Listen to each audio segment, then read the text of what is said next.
Mit arbejde det er en kombination af det at bruge hovedet og bruge hænderne.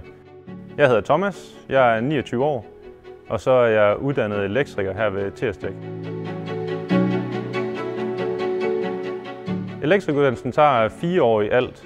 Der er 1,5 års skolegang på elektrikuddannelsen, som er fordelt på de 4 år. Og udover det, så er man 2,5 års praktik.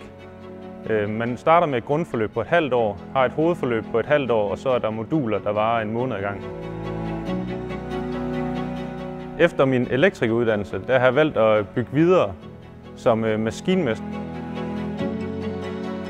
Elektrikeruddannelsen har for mig været et rigtig godt springbræt til at læse videre til maskinmester.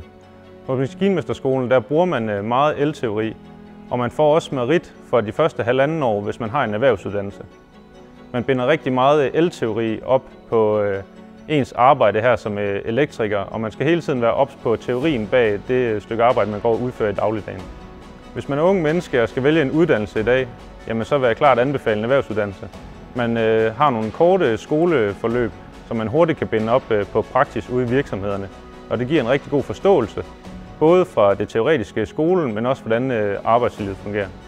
Mit råd til unge mennesker, der skal vælge en uddannelse i dag, det er at prøve at sætte sig ind i, hvad gymnasielle uddannelser har at byde på, og erhvervsuddannelser har at byde på, og træffe sin beslutning ud fra det.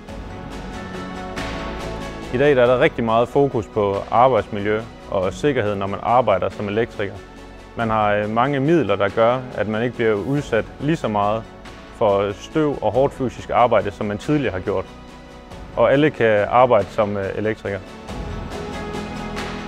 Den grønne omstilling er vigtig for mig. Det er fedt at være uddannet elektriker og i fremtiden være uddannet maskinmester og kunne bidrage med at energioptimere her i Danmark.